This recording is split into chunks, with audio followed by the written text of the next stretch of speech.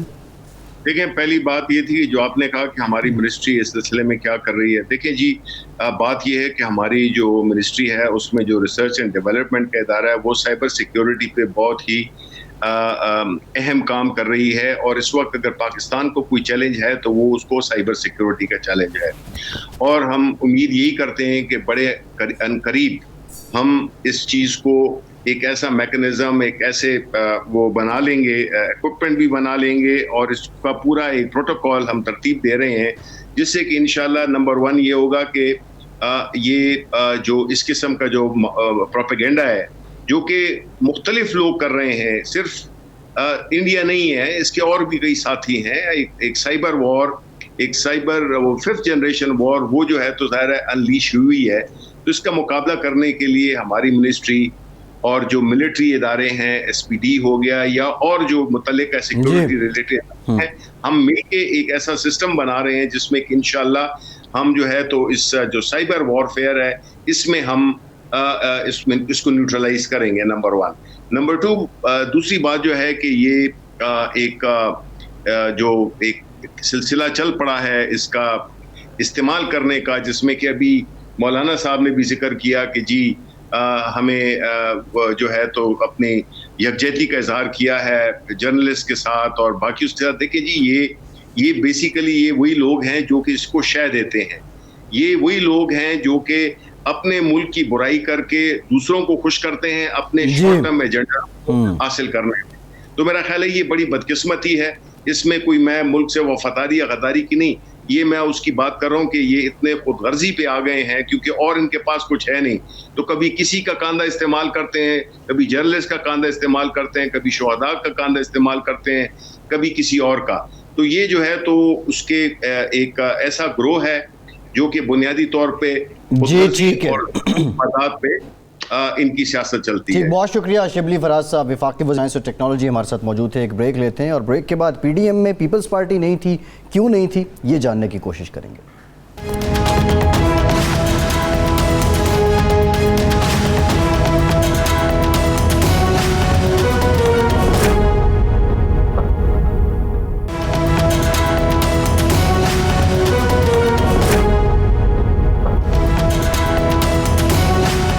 Break کے بعد ایک بار پھر سے آپ کو خوش آمدید کہیں گے. ہمیں جوائن کیا ہے پاکستان پیپلز پارٹی کی سینئر رہنما ہیں, پارلیمنٹیرین ہیں, ڈاکٹر نفیسہ شاہ صاحبہ نے. ڈاکٹر صاحبہ thank you very much for your time. Doctor صاحبہ, ایک تو آپ بتائیے یہ پی ڈی ایم کی آج کی جو میٹنگ تھی اس میں شہباز شریف صاحب کی شرکت کے علاوہ کیا کچھ آپ کو نیا لگا, اور دوسرا جو آپ نے پی ڈی ایم کو گلے لگانے کی شرط عائد کر دی ہے کہ تحریک عدم اعتماد پہ راضی ہو جائیں, کیا یہ پیپلز پارٹی اس میں سنجیدہ ہے یا حجت تمام کر رہی ہے؟ دیکھیں, سب سے پہلے تو میں افسوس کا اظہار کروں گی کہ ہمارے ویٹرن صحافی جو اس پروگرام کو اور پھر بہت ساری اور بھی ان کی کنٹریبیوشنز تھیں, وہ ایک ایڈیٹر تھے, وہ ایک کمنٹیٹر تھے, وہ اینالسٹ تھے, عارف نظامی صاحب, بہت افسوس ہوا, مجھے ان کی بہت کمی محسوس ہو رہی ہے. تو میں آپ کے اور آپ کے پروگرام کو بھی فارملی یہ تعزیت کا پیغام دینا چاہوں گی, اور آپ کے توسط سے ان کے لواحقین ہیں ان کو بھی میری طرف سے افسوس, اور میری دعا ہے کہ خدا ان کو جنت میں اعلیٰ مقام عطا کرے. ویل ریئلی مس ہم. اور ان کے پروگرامز میں ایک مستقل بنیاد پر وہ چنتے تھے کہ میں آؤں اور اس پروگرام میں شریک ہوں, تو مجھے بہت اچھا لگتا تھا جس طریقے سے وہ دھیمے انداز میں بھی بہت کچھ سوال مشکل والے بھی ہمیں چیلنج کرتے تھے, اور سوچنے کا ان کا ایک طریقہ کار دھیما تھا لیکن بہت نپا تلا تھا. اور اس قسم کی صحافت کی اس ملک میں شدید ضرورت ہے, تو بہت کمی محسوس ہوگی. دیکھیں, اس وقت پی ڈی ایم کا اجلاس, جیسے میں یہ کہوں گی کہ پی ڈی ایم اب پی ڈی ایم نہیں رہا, وہ ایک ادھورا ایک دھڑا ہے مختلف جماعتوں کا, اور اب اس کی افادیت پہ بہت اس لیے میں بالکل جو کوشچنز انہوں نے ریز کی, جو ان کی ریزولوشنز تھیں, جو نقطے انہوں نے اٹھائے, ہم ان سے متفق ہیں. یہی انہی کی وجہ سے ہم نے پہلے دن بھی یہ جو کولیشن ہے یہ ہم نے بنائی, اس میں تشکیل دینے میں چیئرمین صاحب کا, چیئرمین پیپلز پارٹی کا بہت بڑا اس میں کردار تھا ایکٹیولی, اور آج بھی وہی ایشوز الائیو ہیں. لیکن ہمارا جو ڈفرنس تھا وہ یہی تھا کہ وہ ایکسٹریم سٹیپ لینا چاہ رہے تھے, استعفے ہم چاہ رہے تھے کہ ہم سسٹم کے ساتھ ساتھ چل کے اور ہم حکومت کو چیلنج کریں. اور ہماری ہی بات آج سٹینڈ کر رہی ہے. آج وہی باتیں ہو رہی ہیں جو پہلے دن سے ہو رہی تھیں, لیکن جو طریقہ کار ہے وہ اڈاپٹ جو کر رہے ہیں وہ پیپلز پارٹی کا ہی طریقہ کار تھا. آج تک کسی نے, آج مجھے بتائیں کہ کسی نے ریزگنیشنز کی باتیں کی, اور اس وقت جب ارلی الیکشنز میں ایک موومنٹ چلی ہے کہ ہو سکتا ہے ارلی الیکشنز ہوں, لیکن ارلی الیکشنز نہ بھی ہوں تو پھر بھی 2 سال باقی ہیں. تو اب مجھے بتایا جائے کہ اس وقت پی ڈی ایم کی کیا افادیت ہے, کیا وہ اس وقت یہ ساری چیزیں جو آج بات ہوئی ہیں یہ ہمارے چیئرمین بلاول بھٹو زرداری صاحب مختلف اوقات پر انہوں نے کی ہیں, یہ گفتگو پارلیمان میں ہوئی ہے, یہ پروٹیسٹس پارلیمان میں ہوئے ہیں. تو یہ جو جلسے ہیں محض اس قسم کے جلسوں کا سلسلہ تو بہت چلا ہوا ہے, لیکن اس کا پھر ایفیکٹ کیا ہونا ہے؟ ڈاکٹر صاحب, آپ کی طرف سے جو یہ کہنا ہے کہ عدم اعتماد کی تحریک پیش کی جائے, آپ کو تجربہ ہوا سنجرانی صاحب کے حوالے سے بھی, اور الیکشن جو تھے چیئرمین کے وہ بھی تجربہ ہوا کہ صرف نمبر گیم سے آپ عدم اعتماد کی تحریک کامیاب نہیں کر سکتے, اور یہی مسلم لیگ نون کہتی ہے کہ کس طرح کامیابی ہوگی. تو اس کے باوجود آپ مصر کیوں ہیں کہ تحریک عدم اعتماد پیش کی جائے, اور آپ نے یہ بھی پیشکش کر دی کہ جی وزیر اعظم اور وزیر اعلیٰ کے امیدوار بھی آپ طے کر لیں؟ دیکھیں, ہم نے تو یہ ثابت کر کے دکھایا, سینٹ الیکشنز جو لوور ہاؤس میں ہوئے, نیشنل اسمبلی میں ہوئے, اس میں جو رولنگ پارٹی ہے یا رولنگ کولیشن ہے وہ اپنی اکثریت جو ہے وہ کھو بیٹھی تھی. اور اگر سینٹ میں جو چیئرپرسن کا انتخاب نہ ہو سکا, وہ بھی ان کی ایک کھلے عام دھاندلی کی وجہ سے, کیونکہ انہوں نے وہ ووٹ ریجیکٹ کیے جو ووٹ عام الیکشنز میں بھی کسی بھی آپ پولنگ آفیسر سے یا پریزائڈنگ آفیسر یہ سوال کریں کہ اگر ٹھپا جو ہے نام پر لگا ہوتا ہے تو کیا وہ ریجیکٹ ہوتا ہے؟ وہ کبھی نہیں ریجیکٹ ہوتا. ہم میں سے جنہوں نے بھی الیکشن لڑے ہیں, جب بھی ہم پولنگ ایجنٹس بنے ہیں, یہ ووٹ کبھی ریجیکٹ نہیں ہوتا. تو یہ اگر انہوں نے جو الیکشن ہم نے جیتی, جو فری اینڈ فیئر الیکشن ہوئی جو ہم نے جیتی, اس میں ہم نے یہ دکھا دیا کہ لوور ہاؤس میں خان صاحب کی اکثریت جو ہے وہ نہیں رہی ہے. اور اس کا ایک اور ثبوت, تازہ مثال آپ کے پاس جو جہانگیر ترین گروپ ہے, آج بھی جہانگیر اس حکومت کا جو بھتہ خوروں سے, مافیا سے اتنی لڑائی نہیں ہے جتنی جہانگیر ترین گروپ سے لڑائی ہے یا اپوزیشن سے لڑائی ہے, کیونکہ ان کو پتہ ہے کہ ان کی ہاؤس میں اس طریقے سے وہ اکثریت نہیں ہے. اگر ان کی اکثریت ہوتی تو مجھے بتائیں کہ کیا یہ یکے بعد دیگرے گیلانی صاحب کے الیکشن میں یوسف گیلانی صاحب کے بطور امیدوار سینٹ کے لیے ڈاکٹر صاحبہ ترین گروپ نے گیلانی صاحب کو سپورٹ کیا تھا؟ دیکھیں, مجھے نہیں پتا کیونکہ سیکرٹ بیلٹ ہے, لیکن ان کے رینک اینڈ فائل میں سے ووٹ جو ہے وہ مس ہوئے تھے, اس میں کوئی شک نہیں ہے, کیونکہ یہ ووٹ ضمیر کا ہے, یہ سیکرٹ بیلٹ ہے. بہت سارے لوگ ناراض ہیں. اب 18th امینڈمنٹ کے بعد جو ووٹ آف کانفیڈنس ہے وہ آپ رولنگ پارٹی, اپنی پارٹی جو ہے اس کے ہی لائن پر آپ کو دینے ہیں. یہ بھی ان کو بچا کے رکھی ہوئی ہے. یہ شکر ادا کریں کہ 18th امینڈمنٹ نے اس حکومت کو استحکام دیا ہے. لیکن آج بھی اگر ووٹ آف کانفیڈنس, اگر ہم بھرپور طریقے سے, جس طریقے سے نون نے ہمارا ساتھ بالکل دیا, گیلانی صاحب کی الیکشن کی حد تک انہوں نے ہمارا ساتھ دیا. اگر اسی نیک نیتی سے ہم پنجاب میں بھی اور وفاق میں بھی, نیشنل اسمبلی میں بھی اگر ہم موو کریں تو اس میں یہ بالکل ڈویبل ہے, لیکن حکمت عملی بنا کے اور نیک نیتی سے اگر ہم کر سکیں تو بالکل کر سکتے ہیں. اور ویسے بھی مسلم لیگ نون یہ کہتی ہے کہ ایک تو آپ سندھ کی حکومت بچانے کے لیے صرف استعفوں اور باقی جو معاملات تھے اس سے پیچھے ہٹ گئے. دوسرا یہ ہے کہ ہم نے گیلانی صاحب کو ووٹ نیک نیتی سے دیا, لیکن جب سینٹ میں قائد حزب اختلاف بنانے کا موقع آیا تو آپ نے طے شدہ جو فارمولہ تھا اس سے انحراف کیا اور گیلانی صاحب کو حکومتی ووٹوں سے قائد حزب اختلاف بنا دیا حکومت کے ساتھ مل کے. دیکھیں اس پہ جو سیکنڈ والی بات ہے, پہلے تو سندھ کو ہمیں بچانے کی ضرورت نہیں ہے. آج بھی سندھ سیف اینڈ سیکیور ہے, پیپلز پارٹی کی وہاں مقبولیت ہے, پیپلز پارٹی کا کوئی وہاں ایز سچ کوئی آلٹرنیٹ وہاں نہیں ہے, تو سندھ کے بچانے کا تو ایشو ہی نہیں ہوتا. جہاں تک سینٹ میں بات ہے, یہاں پر یقیناً کوئی مس انڈرسٹینڈنگ ضرور ہوئی ہے, لیکن یہ ایسی چیز نہیں ہے کہ ہم آپس میں بات چیت کر کے اس مسئلے کو افہام تفہیم سے حل نہیں کر سکتے. ایسی کوئی بات نہیں ہے.